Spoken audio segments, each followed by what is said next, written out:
अगदी चातकाप्रमाणे पावसाची वाट बघणाऱ्या शेतकऱ्यांना पाऊस येत्या 2 ते 3 दिवसात दिलासा देण्याची शक्यता आहे.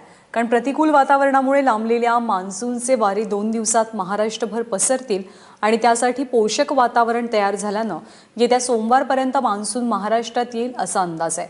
पूर्व किनारपट्टीवरनं झालेल्या चांगल्या प्रगतीमुळे पूर्व विदर्भातील काही भागात मान्सून महाराष्ट्रात शिरला अशी माहिती सुद्धा हवामान खात्यानं दिली आहे. याशिवाय पुढच्या 2 दिवसात कोकण आणि मध्य महाराष्ट्रात पाऊस पडण्याचा अंदाज आहे. गेल्या आठवड्यामध्ये मान्सून महाराष्ट्राच्या वेशीवर पोहोचला, मात्र वातावरणात झालेल्या बदलांमुळे त्याचं आगमन काहीसं लांबलं, पण आता चिंतेचं कारण नाही असं हवामान खातं म्हणतंय.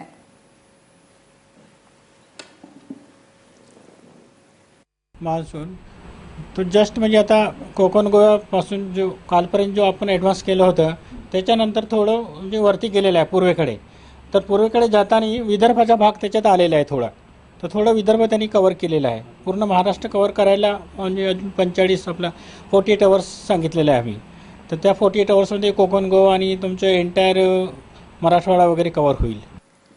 आणि महाराष्ट्रातले शेतकरी जे पावसाच्या प्रतीक्षेत आहेत त्यांच्या भावना काय आहेत त्यांनी आमच्याकडे व्यक्त केल्यात.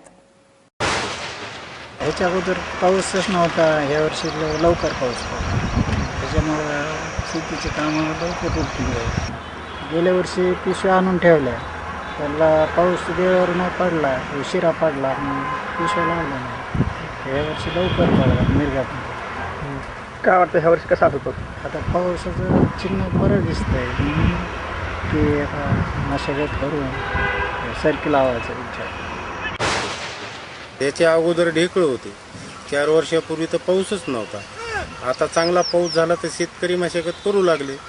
ढेकळं ते सगळे फुटवायला लागले ना. आता त्या अगोदर नांगरेट केली, नांगरेटीनंतर ढेकळं मोठाले निघले, ते काय फुटले नाही तर उन्हाने. तर नंतर पाऊस थोडा झाला, त्याच्यानंतर आम्ही लगेच पाळीला सुरुवात केली. आता ढेकळं साफ व्हायला लागले. तर म्हणजे यावर्षी तशी परिस्थिती नाही. यावर्षी जरा चांगला मोसम आहे वाटतं. त्यावेळेस जरा शेतीची मशागत बी जोराने चालू आहे. तर यावर्षी वाटतंय निसर्ग साथ देईल अशी अपेक्षा आहे शेतकऱ्यांची. पाऊस जर आला तर बियाणं आम्हाला महागात खरेदी करावं लागतं, म्हणून आम्ही आजच घेऊन ठेवायला लागलो. येऊ नाही येऊ घेऊन ठेवायचं तर आमचं कामच आहे ना. पाऊस जर आला तर पटकीन लावता येतं. गेल्या वेळेस घेतलं बियाणं आमचं मातीत गेलं, सगळं काहीच भेटलं नाही त्याला. त्याच्यामुळं आम्ही यावेळेस काय करलो की लवकर घ्यायलो. तेच 20 रुपयांनी 50 रुपयांनी आम्हाला जरा स्वस्त भेटतं. असं तर वाटतंय की पाऊस पडेल यावेळेस चांगला. आता याचं पुढचं काय सांगतो.